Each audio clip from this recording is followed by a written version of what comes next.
여러분들 인공지능 하면 대개 이런 걸 떠올리십니다. 아이언맨의 뭐 자비스 이런 뭐 물어보면 다 대답해 줄 것 같고 엄청 뭐 모르는 게 없는 것 같고 이런 영화에서의 어떤 개념을 많이 떠올리시죠? 그런데 현실은 이렇습니다. 일단 스피커, 여러분들 주위에 있는 굉장히 많은 스피커들 굉장히 많이 사용하시고 계실 거예요. 뭐 노래를 틀어달라고 하거나 알람을 걸어달라고 하거나 물론 만족도가 아주 높으시지는 않습니다. 사실 뭐 대화를 하는데 좀 막히는 것도 많긴 하죠. 이 얘기는 인공지능이 아직도 많이 배워야 한다. 뭐 이런 개념 정도로 이해를 해주시면 될 것 같고요. 조금 더 재밌는 데모 위주로 좀 소개해드리겠습니다. 올해 엔비디아 GTC라는 큰 어떤 컨퍼런스를 열었는데 거기에서 소개된 내용입니다. 아마 여기 보시는 분들 마인크래프트 굉장히 좋아하실 것 같습니다. 근데 이 마인크래프트란 게 약간 게임 스타일의 메타버스를 만들 수 있는 어떤 프로그램이라고 할 수 있죠. 이거를 마인크래프트를 만들면 3차원 실사에 가까운 그래픽스로 자동으로 만들어주는 AI 이런 것들이 지금 만들어지고 있습니다. 이게 만약에 된다면 굉장히 고품질의 퀄리티 있는 컨텐츠를 만드는 게 굉장히 쉬워지겠죠. 저희 웹툰에서도 굉장히 재밌는 AI를 공개를 했습니다. 사람의 얼굴을 넣으면 해당하는 우리는 선택한 웹툰의 스타일에 맞는 캐릭터의 어떤 이미지 혹은 이렇게 카툰을 만들어주는 거죠. 이런 기술이 있다면 이제 참여형 컨텐츠라고 얘기를 하죠. 내 얼굴을 집어넣고 나를 주인공으로 하는 컨텐츠를 만든다거나 하는 이런 창작자들을 위한 도구로서 굉장히 유용하게 쓰일 수 있을 겁니다. 그리고 어제 공개된 새로운 또 저희 네이버 웹툰에서의 또 재밌는 어떤 데모입니다. 어떤 거냐면 작가분들이 라인 이렇게 드로잉을 해놓은 데다가 색칠을 해야 됩니다. 그러면 당연히 색칠 굉장히 잘하시는 분들이 이렇게 채색을 하시겠죠. 근데 AI가 있으면 이 채색을 굉장히 시간이 좀 많이 소모되고 굉장히 어려운 작업이지만 AI가 굉장히 쉽게 도와줄 수 있습니다. 제가 원래 미술이 학교 다닐 때 미를 받았습니다. 왜 미를 받았겠습니까? 손이 별로 안 좋아요. 그림을 잘 못 그립니다.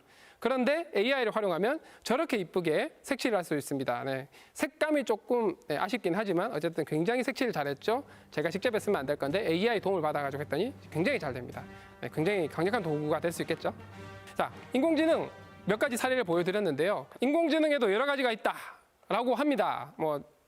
약 인공지능, 각 인공지능, 초인공지능이라고 얘기를 해요. 사실 약 인공지능은 어떤 거냐? 그냥 특정 풀어야 되는 문제들이 있습니다. 예를 들면 음성인식, 혹은 음성 합성, 혹은 이미지 안에 있는 물체가 뭘까? 이런 거를 맞추는 개별 문제를 푸는 인공지능이라고 보시면 되고, 강인공지능은 약간 하나의 모델이 여러 가지 일들을 굉장히 다양하게 잘할 수 있는 그런 인공지능을 좀 얘기를 합니다. 초인공지능은 뭐냐? 저도 한번 찾아봤습니다. 요즘 핫하다고 해서 찾아보니 터미네이터에 나오는 스카이넷 약간 이런 그 초월한 존재 인공지능을 얘기를 하는데요. 제가 볼 때는 약간 요원하지 않나. 굉장히 요원하고요. 사실 강인공지능이라는 걸 만드는 것도 쉽지가 않습니다. 자, 많은 분들이 인공지능, 머신러닝, 딥러닝에 대해서 접하는데 도대체 이들의 차이가 뭐냐 궁금해하세요. 인공지능은 말씀드린 바와 같이 지능을 사람이 인위적으로 구현을 한 건데 구현하는 방법이 굉장히 많습니다. 어떤 사람이 세상의 모든 규칙을 다 안다? 그러면 그 규칙을 다 집어넣고 인공지능을 만들면 됩니다. 그런데 세상에 그런 사람이 존재할 리가 없죠. 거의 신이죠. 그렇다 보니까 쓰는 방법이 이제 데이터를 활용을 하게 됩니다.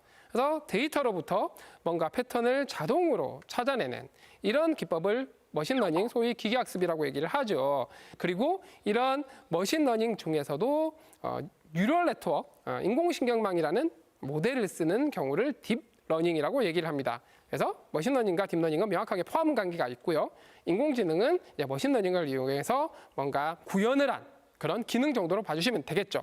하지만 꼭 머신러닝이 유일한 방법은 아니다라는 말씀을 드리고 싶고요. 머신러닝 학습 기법은 크게 세 가지로 나뉩니다. 슈퍼바이즈드, 언슈퍼바이즈드, 리인포스먼트 러닝 이런 것들이 있다고 하는데요. 어떻게 다르냐? 슈퍼바이즈드 러닝은 한마디로 족집게 가해 선생 같은 겁니다.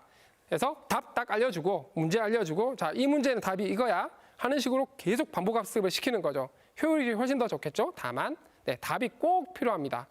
언슈퍼바이즈드 러닝, 비주얼 학습이라 얘기를 하고요. 이거는 뭐랑 비슷하냐면 도서관에 가서 도서관에 안에 있는 책을 전부 다 읽는 겁니다. 뭐 특정 답도 없죠. 그냥 책을 그냥 계속 읽는 거예요. 근데 여러분들도 겪어보셨겠지만 책을 엄청 많이 읽으면 굉장히 지식도 많아지고 똑똑해집니다. 바로 그런 게 언슈퍼바이즈드 러닝이라고 할 수 있고요. 비교하자면 당연히 책을 많이 읽어야 되는데 정말 많이 읽어야 잘 됩니다. 데이터 많이 필요하다는 뜻이죠. 언제 어디서나 내 손 안의 뉴스, 광주 MBC 뉴스 유튜브 구독으로 함께하세요.